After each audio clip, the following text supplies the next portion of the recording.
The next station is... Hey guys, I'm Bex from Trista and I thought I would give you a kind of post-Comic-Con roundup video. I'm going to tell you what comics I picked up, what I thought was awesome, what I completely missed, and just a general overview of the event. So because I had a rather ambitious plan for the Friday morning, which we'll get to in a minute, I went and stayed around a friend's house on the Thursday night, thinking that I was being very, very clever and I would therefore be able to get to Comic-Con really, really early on the Friday morning. However, it turned out that someone else that was staying around my mate's house is a DM for a D&D game, and then they said, well, what's your D&D character? And maybe your character can join our game for a couple of sessions. And then we started talking about that and it was 2 AM. My D&D character is a level 3 Tabaxi sorcerer. He can breathe lightning, he is a cat and a dragon, and he's purple.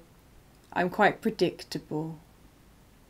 So I'm sorry I wasn't quite there at 10 o'clock in the morning on Friday at MCM. I was there at 11 o'clock in the morning, which is still pretty good going. However, that was the first sign that perhaps MCM was not going to go to plan. In fact, that was the second sign that perhaps MCM was not going to entirely go to plan, because on the Wednesday I dropped a dining table on my foot. Yes, a dining table on my foot.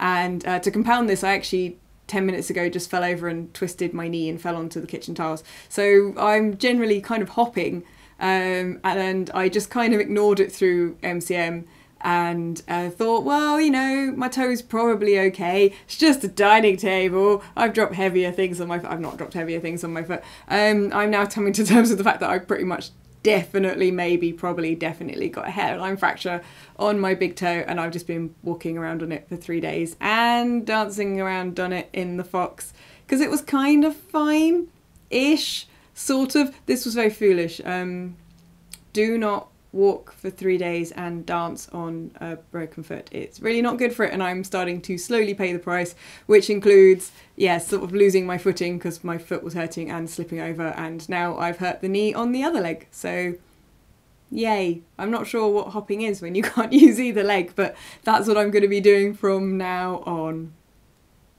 Awesome.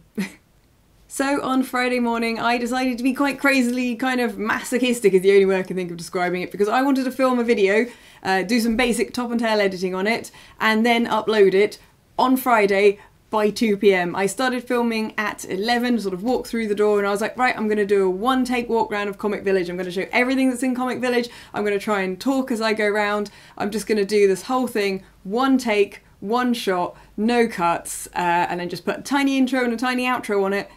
And then I'm going to upload it. It's going to be really useful for people that are coming to see Comic-Con, that are going to see Comic Village. I can show them what's here. They can use it to find their favourite stalls. They can use it to see things that they didn't even know were going to be there. I was showing some of the prices. It's going to be cool. I managed to do that filming. That was awesome. I then sat on the floor of the press room and I did the basic editing to get that up. I then left it to export for 2 hours and went and did some other work around the con and went and sort of set up my interviews for later in the day. I then came back and thought, well, I'll just check this just to make sure that this is okay and this is exported correctly, because my laptop is a nightmare and sometimes files just don't work. And I spotted quite quickly that I had spelt Comic Village wrong in a video about Comic Village, where the only consistent piece of text that's on the video for the entire video is the word Comic Village, or in this case, Comic Village. And yeah, I tried to leave that one uploading because I was like, no, I need to get this up as early as possible so people that are at work on the Friday or, you know, have commitments, colleges, schools, whatever. It was half term, they didn't have that, but whatever they were doing. So they could see it before they came on the weekend. So I thought, well, I'll leave that uploading on the Wi-Fi in XL, which is like famously terrible, which is why I couldn't live stream the thing, which would have been so much easier and avoided embarrassing typos and everything else that's about to happen in the story. And yeah, I left it uploading, but at the same time I thought, you know what? I'll start a second export going with Comic Village spelled correctly, just in case that doesn't upload. Obviously the first one did not upload. If you've spotted the video of the big massive one-take tour of Comic Village, there is no typo that I'm aware of. Definitely not a typo on Comic Village. I've stopped saying that now before it becomes a thing. However, you will notice that video went up quite late in the day, and that after that video went up, there weren't really many more behind the scenes updates from me on Patreon, and there weren't many Instagram lives at all, in fact, and hardly any videos from me, because the only way to get that video up was to tether my phone and use it as a Wi-Fi source for my laptop. And I didn't want to watch that happen for 2 hours, so I left my phone and I went out for the evening to go and see everyone and go to the Fox and have a little bit of a dance on my broken foot, because that was brilliant, and say hi to everyone and have a good time. So I did that, and then I sort of forgot about it. And then in the morning I went to use my phone and all my data services have been cut off. So phone was like, no. Phone says no. What are you doing? No. And I was like, well, what's that about? I mean, I've uploaded a 3 gig file. That's a big file, don't get me wrong, it's a big file, but I've got more data than that. I specifically did the whole text and check your data allowance and things. No, I had enough data. So I made a call to my network provider and I sort of very politely said to them, I think you've made a mistake here. I don't think I've used this much data. Could you please look into this? I only did this much uploading. And the lovely woman on the end of the phone said, so you were using this tethered to your laptop? And I was like, yeah, it's fine, but I was only this big a file. She's like, was there anything running in the background? I was like, no, of course there... Yeah, I had left my Dropbox sync unpaused. So basically, my phone hit 16 gig of data, and then they cut me off, partly on using all my data and partly on fair use, quite freaking rightly, to be honest. And then I had phoned up and basically sort of very politely insinuated this was their fault. Somehow, despite the fact I was completely in the wrong, they very kindly said I could have my data a few days early because it was rolling over into the next month. So they said I could have it a few days early rather than making me buy a top-up, which is really, really kind of them. And I had to very sheepishly kind of backpedal and apologise profusely for sort of insinuating I thought this was their mistake. And they very kindly gave me data, but it was really spotty and I kept getting kicked off and having no access to things, which is one of the reasons I had trouble meeting up with people. And I couldn't upload many of the behind the scenes videos and things like that because I just literally, the phone would just keep cutting out and I had to keep restarting my phone, which was not fun but completely justifiable because 16 gig worth of Dropbox sync data in an evening. Yeah, I've learnt my lesson. Apart from that though, I think the Comic Village walk around video was a very worthwhile experiment. It's not perfect. The autofocus on my camera is a little bit slow. I'm suspicious the time I dropped it when I was trying to film myself playing with a lightsaber in when I was up in Scotland, I might have actually done something to my phone because I swear the autofocus was quicker before, although it is slightly more difficult for it to autofocus on, say, a comic book rather than a face. Also, I discovered on Saturday morning that one of my friends from Silver Sabers, which is the lightsaber training academy, they do free lessons at MCM and I train with them quite regularly. One of the guys there had a Steadicam and I spent the whole of the video thinking, oh, this would be so much better with a Steadicam, and then the Saturday morning I realised they had a Steadicam. I could have borrowed it and possibly the awesome like cameraman that was attached to it and done a much better walk around. So I'm going to try and do that next time. I'm going to try and borrow a Steadicam and do a Comic Village or maybe even the whole con. Maybe I'll just go crazy because like 48-minute single take video was not kind of masochistic enough and I will do an entire walk around of the con. I don't know. If people want that, let me know. And if people thought the Comic Village video was useful, then let me know. I had a few comments from people saying that they found people because of it or they found it helpful. Someone saying they don't normally go to Comic Village but they watched it and then they went and found one of the artists and got a commission, and that's pretty awesome. So I'm glad that that helped, and I will aim to get the video up much sooner next time by A, not talking about D&D till 2 o'clock in the morning, B, therefore getting to the Comic-Con on time rather than an hour late, C, by borrowing a Steadicam and making it much easier to do the job, D, by not typoing Comic Village, yes, and then I will immediately take my laptop outside, tether it, make sure everything else is paused, and I should theoretically be able to get a video up much sooner. I would love also at some point to borrow still a 360 camera and do a walk around with a 360 camera. I so badly want to do that, but I need to find somebody with one that I can borrow. I've tried approaching companies to say, hey, can I borrow your camera? And I'll totally say how awesome it is, and I'm just too small a YouTuber to get awesome freebies like that. But I will try and find someone with one of those cameras and do a 360 tour at some point. If that's something that people think, I mean, I think it would be awesome, but if you'd be interested in it, then please comment and let me know, just so I know like how much interest there is in that, because I'm slowly starting to get some Patreons for this channel. I've got 15 at the moment, which is awesome, and yeah, quite crazy. I'm still slightly in shock of it, but I've got 15 people kindly helping me do this, and If I should be trying to save some of that money up for a 360 camera, because that's something people are interested in, then let me know. And when it gets to the point where it's possible to do that, then I can start doing that. And that it would be cool. It just would be cool. I could do interviews of cosplayers where they were like all around the camera, and I just think it would be a really awesome way of showing as much as humanly possible. If not, I'll do the Steadicam one and do it that way, because I do think that it is really cool to get that stuff up on the Friday so that people can see it as soon as possible. It was an absolute mission. I pretty much destroyed myself and my poor phone. I think my phone was just crying because of this, and my brain slightly as well. But it was awesome. I did it. It was nearly a success. It's there, it exists, and I will link to it in the description below if you haven't seen it already, or if you want to find artists that you saw at Comic-Con and forgotten their names, or just see what was there if you didn't get to go, and figure out what MCM will be like next time. Obviously, I did some interviews as well. I interviewed the Moon guys. They were remarkably unhelpful on the Saturday evening, and have apologised profusely for having far too much coffee and being far too silly and it taking 6 minutes to get them to talk about Moon. At which point I said, can we please talk about Moon? And they said, Moon? Never heard of it. Because they were in fact, it's a very funny video. I'm gonna have a nightmare trying to edit it to make it make sense, but it is funny. They are awesome, awesome guys. I also picked up the rest of, I now have a complete set of Moon. Moon! I've done videos of Moon before if you want to check out videos with them previously, but they have just released issue 6, which is one of these. Aha! That one with a shiny, oh look at it, shiny, limited edition, variant cover, look at that. It looks something like the dream that goes on in Akira, or perhaps a scene from Paprika. Very, very awesome. But Moon in general is cool. The Moon comes out of the sky every day when he's not needed anymore, puts on a suit and fights ridiculous comedy crime. It's brilliant. It's pure British comedy silliness by two wonderful guys who are comedians and lovely. They're at a lot of Comic-Cons.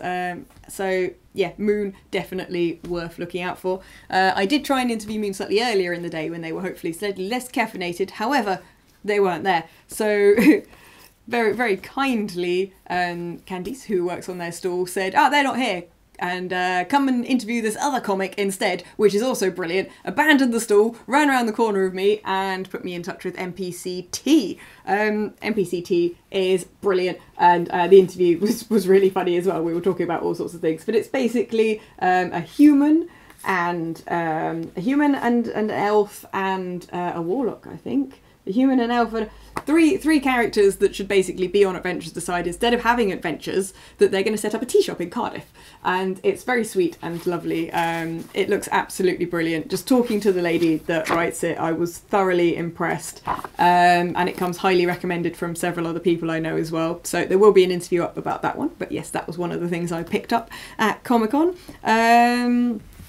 I also picked up the next few issues of Cognition, the very dark, that's a robot with the soul of a human and a rat with the soul of a demon solving supernatural crime. So that one is also very, very interesting. Very happy to have the next few of those, because as soon as I interviewed them the first time, I was like, I need to read this now immediately. So it's awesome to have 3 more issues of that to read. I picked up Fearscape #1. This is, if you've seen me talking vaguely about Void Trip, this is the same writer, Ryan O'Sullivan, different artists, and this is an interesting story where there's a parallel world to our one that exists connected to ours, which is called the Fearscape, which is where all the manifestations of humans' fears are. And once every, like, I don't know, 100,000 years, something kind of important sounding, a human is taken across to face those fears and then comes back and as a muse writes a story, and that's how humanity kind of deals with their collective fears. However, this time they take someone across and they're actually just a plagiarist and a fraud, and that, how does that then affect the whole process and what happens to humanity? It's just the first issue. It looks gorgeous. I can't wait to read that one. So that's being saved at the moment, but like, even the cover is lovely. This is just the standard cover. They had 2 variant covers as well, but I really like this one because it's all watercolory. Hopeless Maine is another one I picked up, which is there's already 2 books of this one, and in the second one she's grown up more, so it's obviously a very progressive long story. Yeah, it's an island steeped in evil, and the artwork all looks like it's all misty. It's very hard to film because it's this lovely, slightly glossy paper, but all of the artwork has this look as if everything is in the mist, and it's just this really unique mix that's sort of almost manga-like and sort of almost gothic horror. Very interesting, very unique, and really nice guys. The two people that wrote it, Tom and Nimu, I don't know how to say your name, I'm so sorry. I was told that they met because of making this comic together, and now they are married, which is amazing. So yeah, comic books bringing people together, and this looks great. Slough Comics is the same publisher that does Goblins. I did an interview with them. That's a hysterical, ridiculously silly comic that's come over from France. This one obviously much more serious, but still, yeah, looks incredible, and I can't wait to have a read of that one. My last pickup for MCM was Zombie Bears, because I've never read it. I've never actually read Bearlands. I've read obviously Metal Made Flesh and Super Robot Mayhem, which is the same author, but I've never read Bearlands, which is the zombie teddy bear series. Yes, a proper serious, like, well, mostly serious, zombie apocalyptic type thing, but with teddy bears. And he also makes super gruesome, one-of-a-kind plush zombie teddy bears and undead teddy bears and things like that. But yeah, this is a really cool comic, and I've never got around to reading it, which is a real shame. Didn't get around to interviewing him this time, unfortunately. So hopefully next MCM I will get them to actually talk us through how they came up with Bearlands. So yeah, do check that one out if you like your horror slightly fluffy. MCM this year overall was run really well. I found the guidebook was super useful. There was loads of great signage saying where everything was. I found finding stalls really easy. Comic Village was big, huge, 48 minutes just to walk around it without stopping kind of level of huge. There were loads of new things. They had a bigger gaming zone. They had some indie gaming as well. They had a tattoo zone. Like, I didn't notice this at all, but there was a tattoo zone. It's probably a good thing that I didn't notice that, because I started saying in my last Q&A like that I thought of something that might make a decent tattoo, and I'm not supposed to be getting any more tattoos, so no. Bad Bex, no. So it's probably better that I didn't spot it, but there was a tattoo area. Streamers Connected, where streamers could meet up. Loads of guests, more comic book guests as well. Some really amazing top name comic writers and comic artists were there and doing panels. And as well as meeting all my awesome cosplay friends and finding the super awesome dragon skull on the Game of Thrones stand, I found a new war steed, my new war unicorn, Mr. Stabby, or Darth Stabby. Depending on what day you ask me. He's awesome and has immediately been turned into this rather fabulous meme. What else did we have? More D&D as well. That's the thing that's definitely happening. Critical Role, which is a group of voice actors who've set up, it's basically just streaming they're playing a D&D game. That's become huge. I saw like 3 people with Critical Role shirts on the t-shirts, on their t-shirts on the way in to Comic-Con. It was amazing. Almost as many Critical Role people as Bowsettes, which is kind of the thing at the moment. Super cute, but loads and loads of different versions of Bowsettes everywhere. But if they weren't Bowsettes, they were people wearing Critical Role tops. And those guys were going to do some press only stuff, but they were so busy on the show floor that they had to cancel the press stuff. And I was just like, this is amazing. I love D&D, and I've got back into it like recently, sort of earlier in the year, and I love it, and it's great to see it something that's, you know, coming back to the forefront again. And if this is helping that, then that's pretty awesome. And Critical Role is just kind of cool and fun anyway. So yeah, more D&D people. And much as I love online gaming, much as I love all of these sort of networked things that we can do and streaming and everything, I do love being able to sit in a room and be an idiot. I'm quite good at that, really. And it's good fun. So it's awesome to see D&D and board games, tabletop gaming in general, sort of getting a little more of a focus, and that kind of pops up at MCM too. There were so many different things to do and see. It was really well laid out. I mean, obviously it was massively hectic and super busy on the Saturday. As I say in my MCM survival guide, if you're not good with crowds, don't do Saturday. But even so, I still found it possible to walk around. It was too noisy to film for a lot of the day, but it was still possible to get around. The spaces between the aisles are wide enough. It's really good accessibility, access and so forth. And just generally, I found it really awesomely well run. And I have to say thank you to the people behind the scenes. Like Annie, for example, runs the press room, and she's just running around for 3 days solid. And everyone else that's sort of helping her as well, including my new fellow ear-wearing friend. yeah, they try so hard to make sure everything runs smoothly and keep us informed of everything, and it's crazy how much work goes into MCM, and a lot of the people that are doing it, they're all volunteers as well. It's ridiculous, just the amount of hours they put in. I'm exhausted doing what I'm doing, and they're doing even more behind the scenes, so thank you for them making another MCM happen. I'm pleased to say that they are doing what they said, with more Comic Village, more comic guests, and not just big comic guests but smaller names as well. Up and coming people are being sort of given invites to come and be guests and things, which is really, really brilliant. I love all the film and TV stuff too. It's just great to have more of a mix, and I know that's something some people felt was lacking a little bit before, so this is kind of redressing that balance, and now we've got an equal mix of all different types of guests and different kind of stalls, which is absolutely amazing. Speaking of stalls, I also interviewed Amy from Cakes with Faces. It's a good, fun, surreal interview, and she gave me some stuff to try on. She does incredible geeky designs. I love her work so much. She's also a YouTuber that does stuff on all her visits to Japan, so she's pretty awesome, and I got to do an interview with her. She also did a question in my Q&A video. She has amazing hair as well. That's not really relevant, sorry. But yeah, I got to film an interview with her as well. Who else did I get to interview? I interviewed 2 more guys in Comic Village. Punk's Not Dead. I've forgotten the name of the wonderful artist who created Punk's Not Dead, but that comic is so beautiful. It took me a few seconds to realise if it was watercolour, mixed media or completely digital. Absolutely lovely, and I've done an interview with them about their comic where a guy meets a ghost who's in purgatory in Heathrow, who is the ghost of a punk called Sid. It looks really awesome. Definitely worth checking that one out. I also interviewed Joe, who creates the Pride.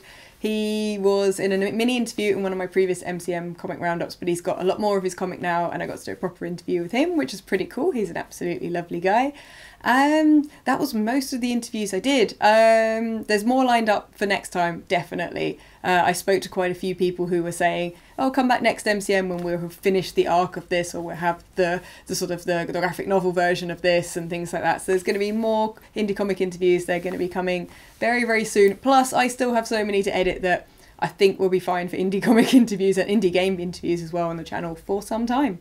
So obviously, as well as Friday night, spending a little bit of time in the Fox, dancing a little bit, and also just socialising everyone. Saturday night, that was actually the night I went to bed the earliest. I was out in the Fox dancing for a few hours, but it was so busy and I was so tired, and because I'd stayed up till 2 in the morning the previous 2 nights, and Sunday was my last chance to do any of the filming and work I needed to do, I went to bed quite early. I went to bed about sort of 12:30, and then the clocks rolled back, so I got an extra hour, so that was actually kind of awesome. I was at the Fox for a bit though, and then Sunday night is party night. That was awesome. I was dancing on a broken foot for 6 hours straight. I did not leave that dance floor. It was so good. It was so silly. We did the Macarena. We did Wigfield Saturday night. We had a big train going around the dance floor. Follow the Leader. All the silly songs with dance moves. We did all of that. It was stupid. It was brilliant. I loved it. I made loads of new friends, I met loads of old friends. It was just an incredible time. It is such a ridiculous, welcome, inclusive party atmosphere. It is the perfect end to a Comic-Con for me. It was such good fun. Thank you to the people who came up and said hello to me. A couple of people took selfies with me, including an absolutely incredible selfie with a Joker cosplayer. I love that one so much. Thank you for saying hi. I'm sorry I couldn't do any Instagram lives. I tried to put up on Instagram where I was at certain times, but like because of my phone data, because of my own stupidity, those weren't always going up exactly when I was putting them up. So I know quite a few people were messaging me and saying that they had missed me and they'd tried to find me, but I hadn't been somewhere. I'd been gone by the time they'd gotten there because my messages weren't going up on time. I did say to a couple of people, would you want me to say I'm definitely going to be in a certain place at a certain time and then just stay there for an hour at the next Comic-Con? I don't know. I'm still slightly mystified that people actually kind of want to meet up with me and take selfies and chat and stuff. It's awesome, but I find it quite confusing still. So I just feel like an idiot saying, should I like make a meet and greet time? Because it's sort of like, oh yes, I don't really think of myself as having sort of fans and things, and it just seems really pretentious or big-headed to be like, oh yes, I'll be here. But if enough people are actually saying like, no, we, you know, because I've had like 6 or 7 people message me and saying, we missed you, really wanted to see you at Comic-Con and couldn't find you. So if it would be useful, I could do something, say, on the Saturday when I'm doing the least amount of filming because it's just so busy. I could pick a time, like a lunchtimey time, and just like stay in a single place for like an hour to give people a chance to come and say hello. Is that something people would want? It feels like a really silly thing to be saying, I'm going to be honest, but if that's something people would want, then I will definitely do that, because you guys allow me to be doing this, to be doing the stuff I find fun, to be doing the stuff to help indie comics guys and indie game guys. You're letting me do that. So, like, if you also, as well as putting up with my face on screen on your laptops, want to come and say hello to this face in the real world, then I will make that happen. So just let me know either here or on my social media channels, and let me know and we can set that up for the next Comic-Con. Also any events that I should be attending, be they London or outside. I'm having trouble getting to things outside London just because of cost, but let me know events that I should be going to and I will try my best to get to them as well. That would be absolutely awesome to go to even more things, especially stuff which has got either the indie stuff or just cool new venues opening up as well, like people opening up gaming cafes and things like that. I'd love to cover some more stuff for my Days Out playlist as well. So just let me know if there's stuff that you're doing or your friends are doing or that you've heard of that would be a good thing to suggest for me to come and take my camera and my face and put them there and see if I can help put them here on the internet. Other than trying to recover from MCM, I'm also setting up my Twitch streaming. I've got Serious Sam VR. I don't know if you saw my PC Gamer Weekend video. I think, God, it must be a couple of years ago now, when I played one demo level of Serious Sam VR and I was so stupidly happy. So stupidly happy. I now have Serious Sam VR. There was a massive Steam sale and I had a gifted copy of Serious Sam sent to me by Meme Machine Dean. Thank you very much, fellow Twitch streamer. Check out his Tekken Tuesdays. I heckle him. There was a panda. It was funny. So yeah, thank you so much. He's gifted me a copy so that we can play Serious Sam in VR. Being mixed reality streamed on Twitch. It's going to be so good. I cannot wait. That's going to be really, really soon. If you haven't already and you want to see my streaming when it goes up, then there will be a link below, but it's basically Tristabytes. Everything's Tristabytes, Facebook, Twitter, Instagram, blah, blah, blah. And Twitch as well is all under Tristabytes. And that's going to be so soon. Like, I haven't given an exact date because I'm worried too, because I think if I do, everything will explode in technology after I spent like a month trying to figure it all out. But I'm thinking, yeah, the probably Monday and Tuesdays for a few hours each day. Yeah, starting from, oh my goodness, like I was going to say, starting from like next week is basically, that's really soon.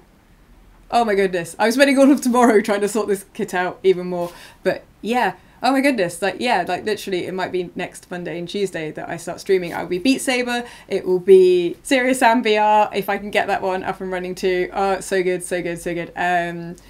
There's going to be a lot of things. I have to see how my foot's like. I've just busted my foot and my knee, and I'm about to start playing really physical games in VR. There'll just be more of me falling over. It'll be fine. It'll be fine. But if you're interested in that, yeah, just follow my Twitch account. That's already up and running. Just waiting for me to actually sort tech out enough to be on it. And yeah, I think that's everything. MCM covered. It was awesome. I love MCM. I'm sad I couldn't also go to Play Expo, but just the distances were absolutely crazy. But Play Expo, if you were up in Blackpool, had the Digitizer panel, and it had loads of other YouTubers doing panels and loads of retro games. Sobitech had a massive, super rare, like super rare retro section of games, which looked incredible. I'm sad I missed that.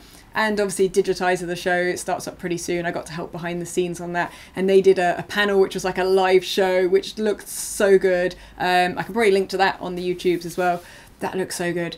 And I can link to a video that Quang did of all the super rare retro consoles as well. I'm really hoping they bring that back for the next Play Expo so I can go to that one as well. There's so many things. It's so crazy. Like the last few months have been so crazy and awesome, and part of that is thanks to, again, you guys for watching stuff and people donating on Coffee, whatever that link says, and Patreon. So thank you again. I'm going to go and now edit, well, this video and some more videos, and they're going to keep going up every Friday. And yeah, I'm glad I stuck at doing this. Thank you so much. I really nearly quit YouTube, and I'm so glad I didn't, because it's proving fun, and seeing videos where the comments on videos where people say, oh, I bought 4 copies of this indie comic, or oh, I bought like this game, or oh, I went to Comic Village because you put that up, is so awesome. I'm so happy. Thank you so much. Right, I have to go do that editing. If you like this video or my other videos, all of the like, comment, subscribing, bell smashing things, and I will see you guys next time. Bye! Ah! Oh no, my feet are numb. I've been doing this sat on my feet and my feet are completely numb. Ow! I should have tried to fall over on my bad knee. Oh. Now I've got to wait for my feet to come back to life. I can't feel my feet at all. Oh, that was clever, Bex. Also, if anyone's wondering why I've got my hood up in this video, it's partly because otherwise my hair blends too well into the green screen. And also partly just because I love this hoodie. Look how cute this hoodie is. It's cute. It's so cute. It's by Kitty, I think. And then, look, lovely top by Tichu. I should put a link to them as well. And then I guess we just sit here until I can feel my feet again. We might be here for a while.